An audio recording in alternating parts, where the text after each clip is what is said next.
Hey YouTubers, well, it looks like I was right so far. Back in 2007 when I really was starting prepping, I wasn't sure what was going to be happening, but I was fairly comfortable that it was going to be a longer term thing, not a sudden absolute catastrophe collapse. But it's important, of course, to be prepared for all emergencies. But I was expecting and I was hoping for a slower drop and I wouldn't call it a soft landing because it will never be. In fact, I remember back in 1999, I was telling all of my coworkers, we are so prosperous now, this cannot last. It can't. And they were all telling me, Vincent, you need to go buy a house. you gotta get on the bandwagon, oh boy, or you're gonna miss it. Well, I just shook my head and kept paying extra on my mortgage and knocked it to zero. And a lot of them who bought these big houses to try to capitalize on some kind of profit they thought and were told that they would get, but now I paid my condo off, and unfortunately, a lot of them are struggling under a couple $100,000 of a mortgage, and that's the ones that haven't even defaulted. Even a couple of my coworkers have defaulted on their mortgage, and they're not poor, but they were poor because they were house poor. They had more house and a bigger mortgage than they ever should have agreed to. I wasn't going there, and I just stubbornly dug my heels in and said no. Sometimes you just gotta say no. But I was kind of lucky. We were all very lucky in that the catastrophe collapse never occurred. Although I gotta say, you know how they say the shit hit the fan. Well, for a lot of people, the shit has hit the fan. All it takes is the primary breadwinner to lose his job, and then all kinds of problems occur after that. Oftentimes a broken up family, of course. Oftentimes when the money goes out the window, or the money, when the money stops coming in the front door, the love goes out the window. Well, that's another problem I didn't have. But there's a lot of us who just keep marching on. We haven't lost our jobs. We just, the money keeps coming in. And for us, luckily, the recession never really occurred. The only thing that we really see or noticed is that we got higher food prices and higher gas prices, just as I was expecting. And that's mainly what I was prepping for, is a situation with higher gas prices, higher food prices, stagnant wages, and that is happening just as I expected. So my prep focus was to think of what I could do to remain comfortable in a scenario like that.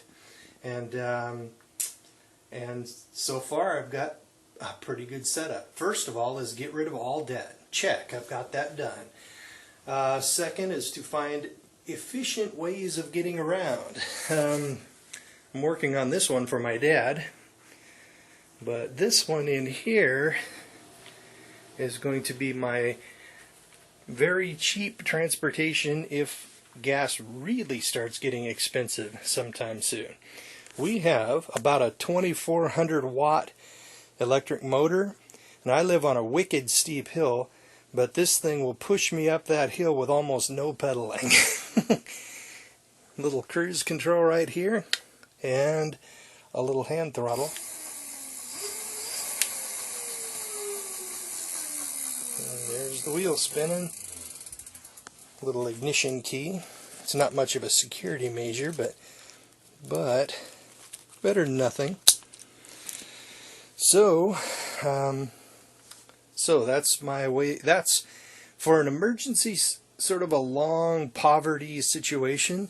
We would have to adapt to a more austere and lower standard of living, and the first step to doing that comfortably is to be able to eat really, really cheap, and I've learned how to do that, and learn how to get around, be as mobile as possible on very little money.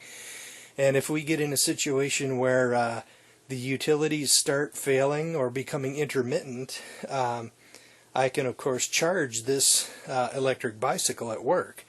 And if we have no electricity at work, well, we wouldn't get a heck of a lot of work done, because the air compressors that power the air tools, and the lifts that hoist the trucks up in the air, geez, almost everything we have is run on electricity. We could do some stuff, but we would really be crippled. If it got so bad that we were totally out of power permanently, that is pretty darn close to a SHTF situation, and then my backup plans for getting out of the city would of course come into play. But if power became intermittent, then of course I could charge this thing at work or at home when the power was on, because a lot of places the power only comes on a couple hours a day, and that would be enough to keep this thing topped up. And at the same time, I would be charging this little backup power system we have here. I can run my big Kirby vacuum cleaner and vacuum my whole condo and still have a lot of power left over. So this little jewel here is handy in some kind of intermittent power situation. And the beauty of it is, since I live in a condo, I wanted something mobile, and you'll notice it has wheels. I'd love to have a system like Yankee Prepper, but it would be pointless to build something like that here in the condo, because if things get really seriously bad, my bug out plans would of course have to come into play, and then I couldn't hardly bring it with me. So that is for the and basically if we have like a water shortage situation, I'm kind of lucky actually. Well, I've got some storage down here of course, but I'm kind of lucky in that this condominium complex that I live in has a unimproved spring right on the grounds. I mean, they did some construction work not too long ago, and they covered part of it, but I found another part of it that could easily, there's more water down there, that could easily be improved. And more water down there. So that's short-term water right there. And another cool thing we have is just about maybe a half a block, maybe a block that way. We've got a gully with a stream that is fed by groundwater, and it just comes boiling out of the ground, and it does it year-round. And I could always go down there and pick up a bucket of water and have 2 buckets over my shoulders and haul that back home if I had to. Or I could probably figure out something to do like I would like to get a bicycle trailer. That's going to be something that I would need if we got into a serious austere situation that lasted a while, and hook it up to this puppy, and that would almost be like having a very small pickup truck. Very handy. So in austere situations, you have to find other ways of cooking, other ways of heating, and we've got this nice little wood stove that Yankee Prepper turned me on to. Gave me the link a couple years back, and it's ready for use. And also, you've got propane and liquid-fueled Coleman stoves with quite a bit of propane. And another critical thing for efficiency when you're cooking something, pardon my clean laundry over here, the ability to cook something with just a short period of heat. And for me, the solution to that problem, basically I can actually cook something like a stew or a soup that would require an hour or two to cook, and I can cook it with like 5 minutes of fuel with this little thermos style pot here. This is an inner pot. Bring that to a boil, have it mostly full, and then throw it in the insulated outer container. Pop the lid close, and it'll cook for 6 or 7 more hours on its own. So you can make a very tender stew just with this. It was expensive, and back in 2007 when I bought it, and it is way more expensive now. They want a lot of money for these. But you can get some construction styrofoam and cut out a little, and stack them up and glue them together, and cut out an inside area for a pot. And you can make something very similar to this, although bigger, and throw your pot into there, and then throw another styrofoam thing over the top, and it will do basically what this will do, although it won't look as nice. And those construction styrofoam pads, they're pretty cheap. Heck of a lot cheaper than this. This was like $100 when I bought it. Then they went up to like $180. Man, spendy. But in a poverty situation where the power is real expensive or non-existent, you can bring a stew to a boil, and then shut it off after like 5 minutes of fuel. Set it aside, and it'll cook. You can cook beans, you can cook lentils and rice, you can cook soups on very little fuel. And considering this is the rainy, cloudy Pacific Northwest, basically the sun doesn't really shine directly a lot. It didn't shine hardly at all today, for example. And a solar cooker would be of very limited usefulness in this situation, but something like this would work anytime you had fuel. So that's another efficiency.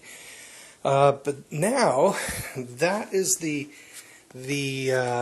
possible scenario of a slow decline into like a third world lifestyle. Now, there are also other kinds of disasters. There's like short-term, real serious disasters, like in Florida with the hurricanes and such, or Hurricane Katrina. I'm sure we all remember that. Now, sudden, shocking, total disasters. As long as my house isn't destroyed, or my condo, I'm doing pretty good there too, because we've got, of course, the food and the water, and I've got that big Dodge pickup, 4-wheel drive, that I could get over obstacles with. It's also extremely good in the snow, which was kind of a surprise to a city guy like me. We've got the solar panels, which even work when the sunlight isn't direct, but it works better with direct sunlight. And I could probably charge about 30 amps if the sun was flowing directly into my battery pack here. And of course I could turn around and put that into my bicycle if I had to as well. And let's see, and if the water stopped, we've got the luggable loo, and a little bottle for urine, because you don't want to pee into the luggable loo or it will cause a horrendous stench. And see this big huge box right here? That is gerbil litter. Basically it's sawdust that's designed for gerbil cages. Well, I would simply take a dump into the luggable loo, take a handful or maybe two of sawdust, throw it over the top, and then of course I'd have it lined with a plastic bag, and then close the lid and go on with my life. And of course the urine is perfectly able to be thrown on the garden or on a fruit tree or whatever, you know. And as long as you don't mix the pee with the poo, your problems are a lot simpler to deal with. And of course we've got the emergency food, the Honeyville eggs. I'm rather fond of these. They make great pancakes. Red wheat in cans, fruit combo, and of course I've got a bunch of buckets of wheat and rice and lentils and all kinds of good stuff. And as well as more over here. And then of course I've got like basically just corn. Yeah, I think this one right here is just corn. And yeah, yellow corn, as you can see.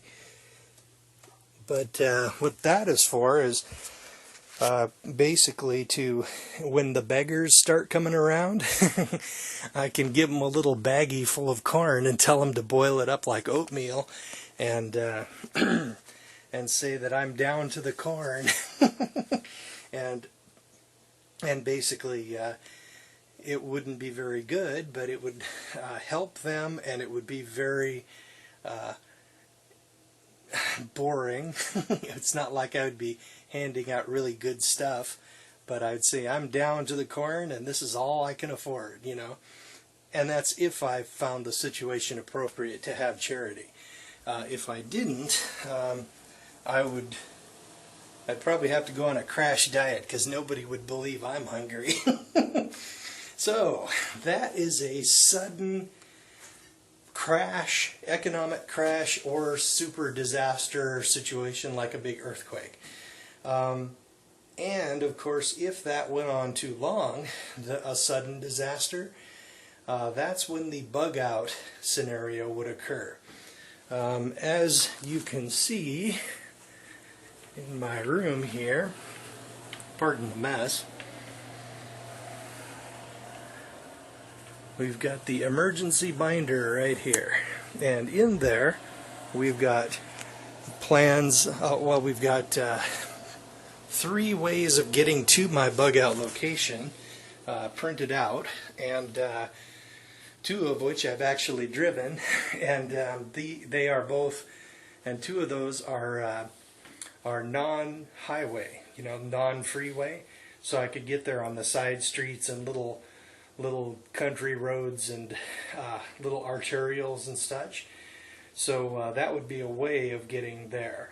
And of course I've got that giant Dodge pickup out there, and it's, even if we had like an EMP situation that wiped out all the power and everything, that Dodge pickup would still continue. And in fact, I drove it around today, and I had a little work done on the engine not too long ago, and it drives like a dream. If I had a house, I could have done that work myself and saved myself a few thousand, but unfortunately I don't. So, let's see. So we've covered short-term and long-term disaster situations. And we've covered like the real serious disaster, and we've covered the slow bleeding to death economic collapse. I have quite a stack of toilet paper and paper towels, as you can see. Part of it is because if there's like a nuclear war or an EMP situation, the first thing you need is toilet paper. And then the second thing that happens is you need to get out of town. But that's why I stock plenty of toilet paper. This right here is mostly just short-term pantry that would last just a few months. and it's for more normal food. It's sort of an extension of the kitchen. And I got a few treats like candy and whatnot as well, just in case, sometimes a little bit of candy might actually be useful for bribing somebody. As you can see, we've got a huge thing of dehydrated eggs, 50 pounds, and that would go a long way. That plus the hard red wheat turned into flour. This is a vacuum container because I don't eat a lot of flour these days. But basically that plus that, and maybe a little bit of milk if you can find it, or I don't have any powdered milk. I probably should get some, or a coffee creamer, and you've got nice fluffy pancakes. So let's see, got sprouting seeds back there.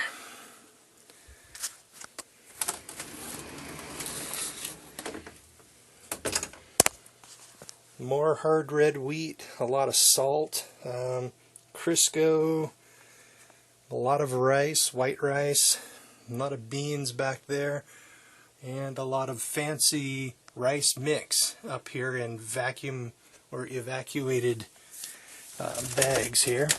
Still hard as it was in 2008 when I packed it, but the vacuum is still hard on there. And the oxygen absorbers are still in there. They're probably still good. So, I should probably start using that more. So anyway, we've got short-term preps, or prepping for a short-term disaster, long-term disaster, and a total friggin' horrendous disaster. So I think I'm pretty much covered here.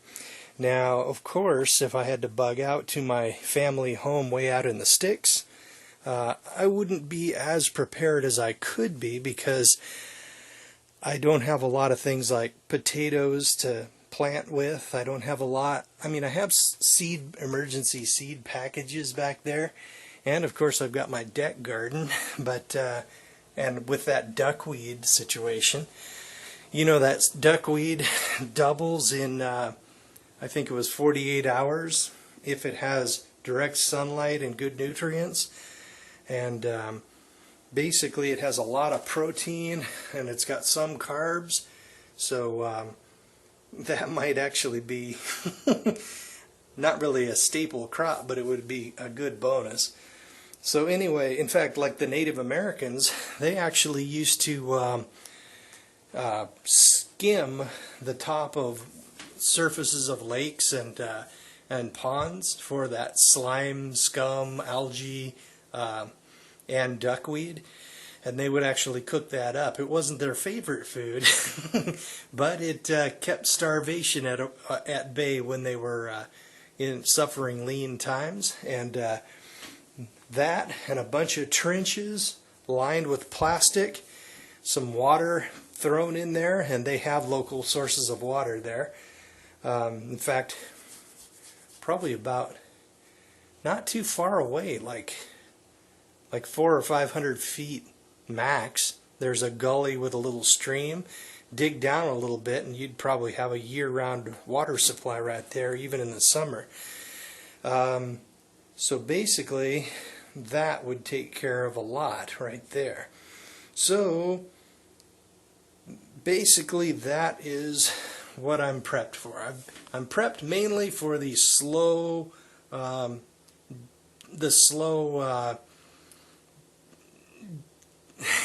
slow starvation of the economy. But if you have a situation where you have a sudden disaster, you got to be prepared for that, and a really long-term horrendous disaster which requires you to relocate. You should probably plan for that too. If you live in the city like I do, I would hope that you have a place to go if you have to get out. In fact, even if you live in the country, it's probably a good idea to have a bug out location. My question is, do you have one? So I guess I'll pretty much close right there. So mainly what I wanted to close with saying is that so far I'm right. So far I guessed right. It's been a slower, degrading economy, and it hasn't been an absolute catastrophe, at least not yet. And so I guess that's about it. Later.